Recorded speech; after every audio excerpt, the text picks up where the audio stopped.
Queen Mara Sov is one of the characters in Destiny that holds an enormous amount of power. Ever since she woke first in the Distributary, she's deceived so many people, including Alice Lee, who thought she was the first to awaken, the first awoken queen, when it was actually Mara Sov all along pulling the strings. But as the writers at Bungie developed the original story long ago, Queen Mara Sov had a different purpose, and it seems the true Pirate Queen is beginning to emerge right now. Let's today discuss some recent encounters in the Queen's Court, what Mara Sov may transform into in future releases, and much more.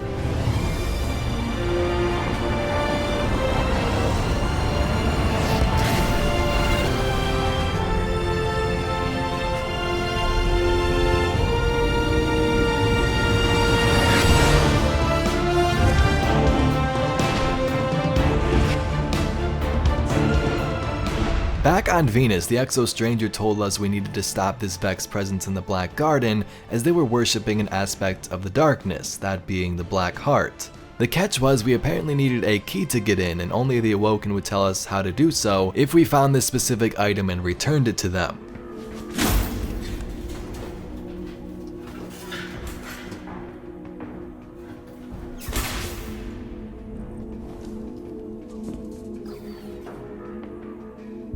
Dead, unfortunately. A wasted journey, I'm afraid. Perhaps. But I think these ones are resourceful. We gift it, in sympathy for their traveler. So they told us that we needed a Gate Lord's eye, not because it was a key to get inside, there was no key, but because they didn't believe we would be able to obtain this eye in the first place. Eventually we did end up bringing this thing back, and the delicate Mara Sov was impressed as Aldrin just stood there being a turd.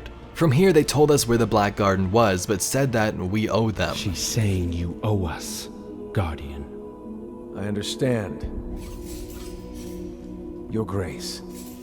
So with these first couple of counters back in Destiny 1 when we first met the Queen of the Awoken, she was sort of light and elegant in terms of her voice and movements. This all changed when the reef was opened to the Guardians back in the House of Wolves.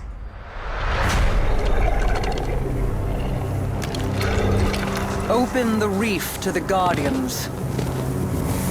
Offer the riches of our realm as bounty for these traitors. So the House of Wolves and the Taken King both opened Mara's personality up much more. We could see that she was not going to let others push her around, and that she would deal with these traitors and invaders as needed to keep her people and humanity alive. So with Mara's new reign of power, the House of Wolves were destroyed, and she had this mass plan to take the throne of the Taken King not long after that. Although this didn't go completely as planned, we can clearly see this personality evolving as the curse continues each week, and things get even a little bit more spicy when we do meet her face to face in her Queen's Court. But if we take a look back at where this all began when Forsaken released and the curse was just starting to spread, these interactions were much different. Now I'm kind of paraphrasing, but back then it seemed like Ghost was friendly. He was contacting the Queen alongside Petra and basically asking for assistance and guidance on how to stop this new Taken curse. It's done. The curse is broken. It thinks itself so wise, you bear witness to the fate of my people. Then fight with us. Oh, but I do. Petrovenge is my wrath.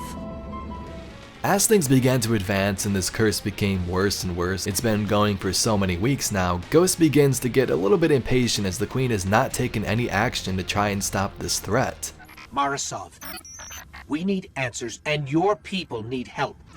They are suffering while you're busy with what exactly? I don't know because you don't tell us. You never say anything. Nothing plain, nothing useful. Guess you're too wrapped up in your own affairs to be a good queen. You know how to rule, do you? You understand the sacrifices I make. You speak of good queens and absent rulers, little light, so you must know these things. Tell me what I have done wrong.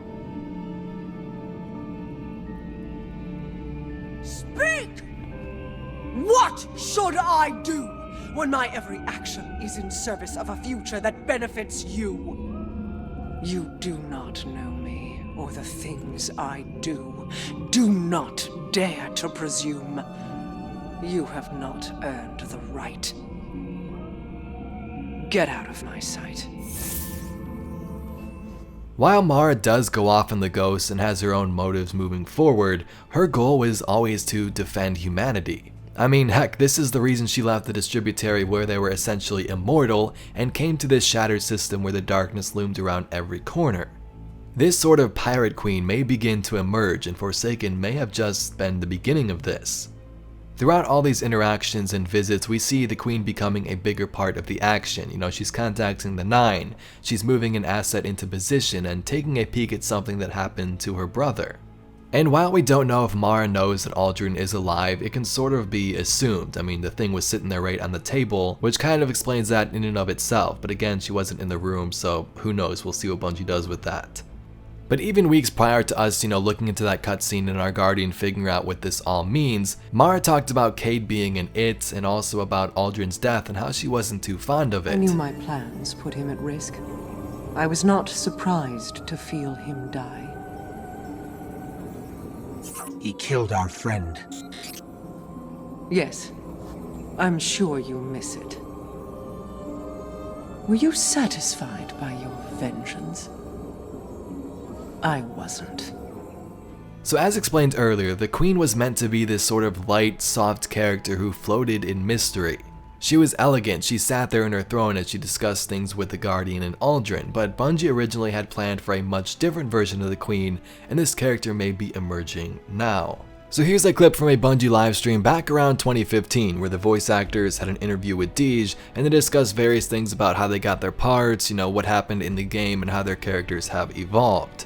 This can be found on Bungie's YouTube channel if you'd like to watch the whole thing, but it makes much more sense if you hear it from their mouths instead of me trying to explain everything to you.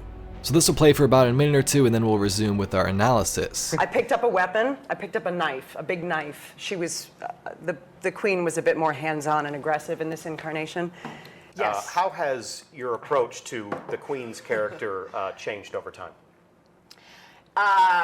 She's evolved a lot. At that time, I had a dagger. I think I had another weapon. I had lots of weapons. You did. I was fighting people physically. I loved it. I mean, it was really angry, sassy, tempestuous pirate woman.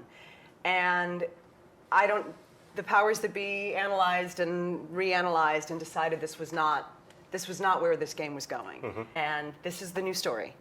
And she's feminine, she's removed, We felt like if we could start at a different spot and get to that eventually, and this is totally spoiling like Destiny 2020 or something, but when we get to that world down the road where that original pirate queen comes out, I think it's gonna be a really powerful moment.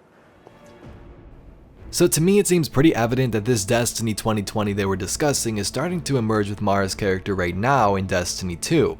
Mara was supposed to be that pirate queen originally, sassy, fighting with weapons and daggers, but they took a different approach saying that she would eventually get there and let's start someplace else, and I can totally see this happening.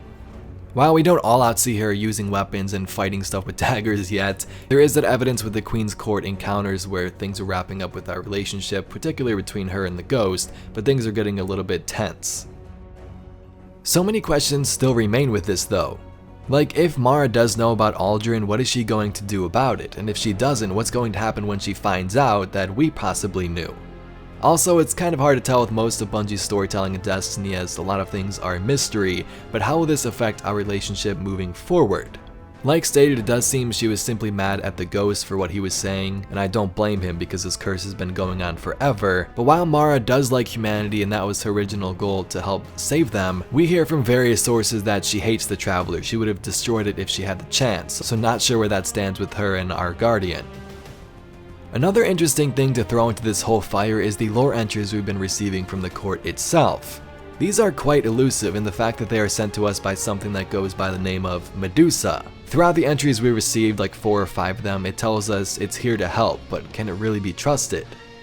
Some people have speculated, hey, this is Eris, this is an AI out there, or this could be something involved with Savathun.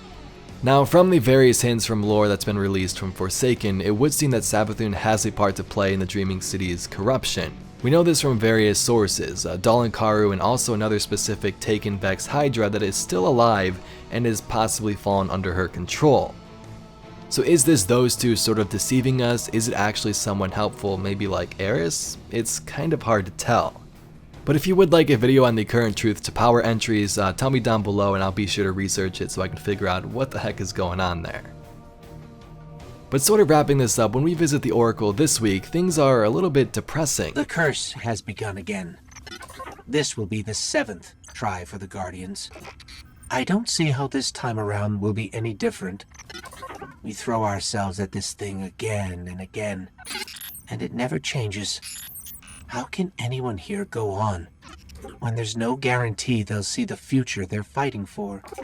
Each week, week after week, we see not only the effects of the curse on the city, but also its people and companions. We have all these couriers in the caves who are hurt and damaged. We have Petra seeing things she can't tell us about, and Ghost questioning the future. You can definitely see it from both perspectives. Things are getting frustrated with the Ghost and our Guardian and everybody in the Dreaming City because the corruption isn't cured. But then again, on Mara's side, she's planning a bunch of things and has some ultimate plan that she's trying to go through with, and Ghost is getting all snappy while she herself is trying to figure things out. But Guardians, that's all I got for today's video. Upon seeing these latest interactions with the Queen and the Ghost, them yelling at each other, I immediately thought back to this Pirate Queen type stuff that we saw in the live stream and previous videos. Let me know down below, what do you think Mara Sov's next actions are, and what is her ultimate plan moving forward? We know she wanted to take the throne of Oryx to Taken King, but is she trying to stop the darkness now? What is she doing? If you enjoyed this video, please be sure to give it a thumbs up and subscribe for some more awesome Destiny 2 news and entertainment. My name's Evade, and I'll catch you Guardians in the next one.